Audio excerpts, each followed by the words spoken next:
morning, netizens. I am your host, Maria Lorana Bronas. And I'm Micaela Faith M. Oksha. And this is the Voice of the Nation.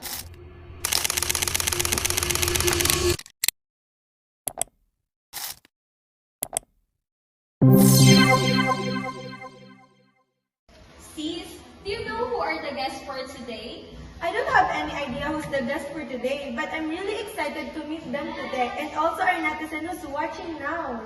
So, what are you waiting for? Today, our 5 distinguished guests who will share their insight. Welcome to the show! And let's welcome our guest, Attorney Insumo. And also welcome Professor Villegas. And welcome to the Voice of the Nation. Welcome, Attorney Insumo. How are you? I'm good and thank you for having me in this talk show. What do you do for living? So I live as a attorney and I graduated at Law School of Harvard. Okay. For you, Attorney Insumo, what is corruption? Basically, corruption is the abuse of using power for personal gain. Okay, why it is biggest problem in the Philippines? It becomes the major problem because it weakens our institution, steals public funds, and even reduces the trust for the government. Money is not meant for the private pockets. It is meant for the school, hospital, infrastructure, and even roads to ensure the security of the people. Yeah, you're right, Attorney Insumo. So these challenges are so heavy, but we know the action is possible. Now let's talk about the solution. So Attorney Insumo, what legal reforms can help reduce corruption?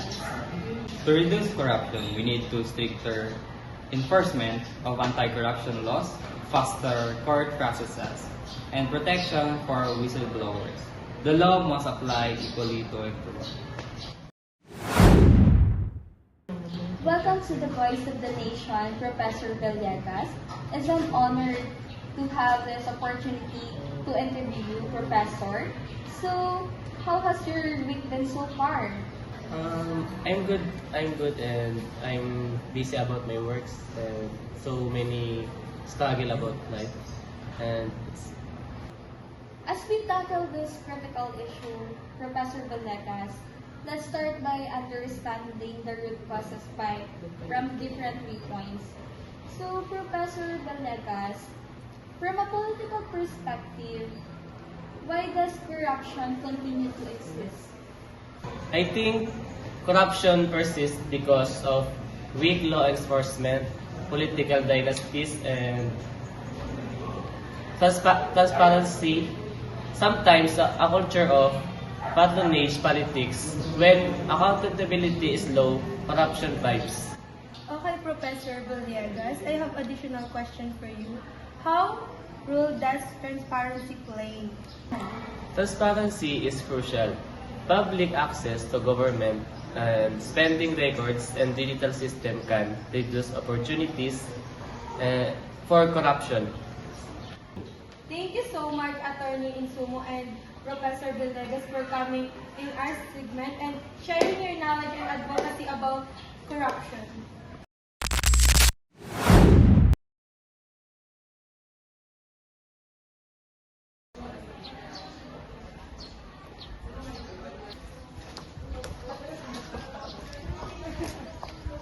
Uy, Micaela, tagal mo din nagparamdam at tagal ka pa rin ba kay Rainier Fernandez? Hindi tagal-tagal na yun, nakamove on na ako.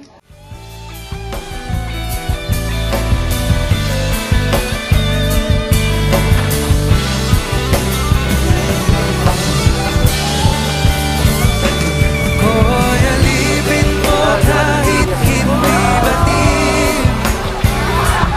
Aminin ko minsan ako'y mali. Pagod ka na bang makarinig ng ads? Huwag kang mag-alala. Mas pagod siya sa'yo. Gusto na nga niyang sumuko eh. Bakit? Kasi wala naman kayo. Hindi ka nga naka-premium. Hindi pa premium yung relationship niyo. O baka bigla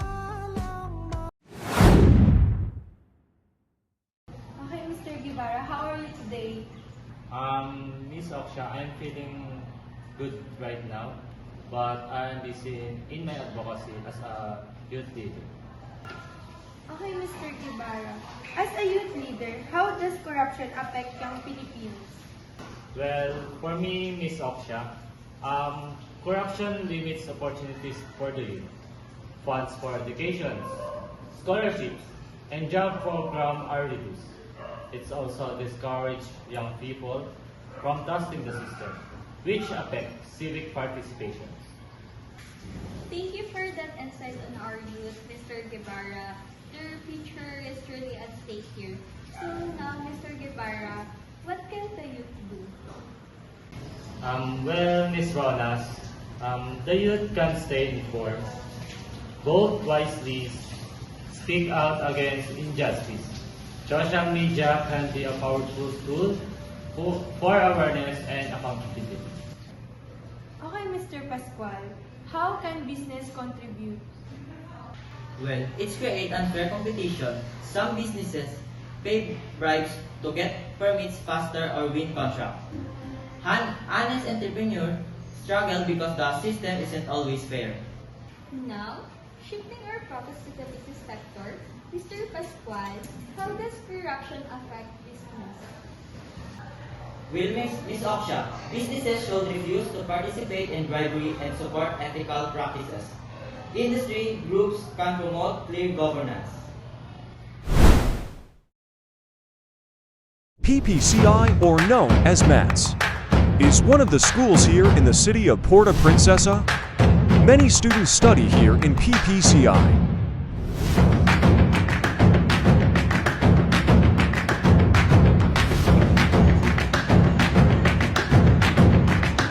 They also offer many courses here. Bachelor of Science in Nursing, Bachelor of Science in Civil Engineering,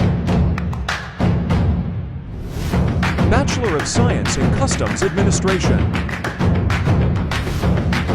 Bachelor of Secondary Education, Bachelor of Science in Mechanical Engineering, Bachelor of Science in Hospitality Management,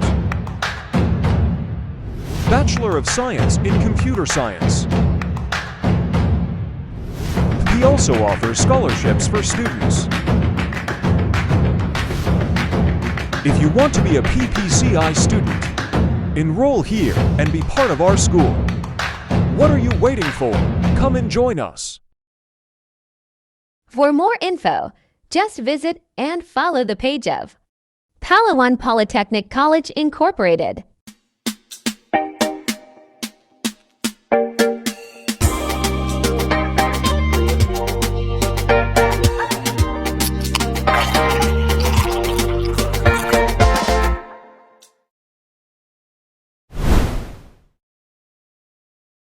Mr. Lechas, from a community perspective, what do ordinary citizens experience? In community, corruption means poor public services, medical supplies are lacking, and aid doesn't always reach the people who truly need it. On the part of ordinary people, Mr. Lechas, what can citizens do? Citizens should report corruption, support honest leaders, and participate in community monitoring progress.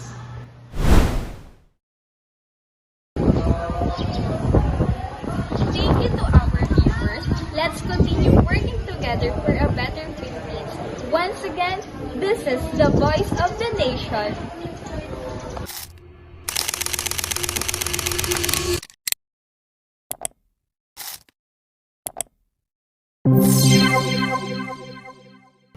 On the part of ordinary people. Ulit daw eh. Ay, ako yun.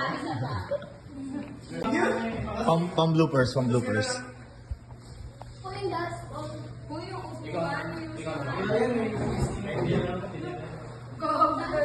Kaya sa amin sa bloopers.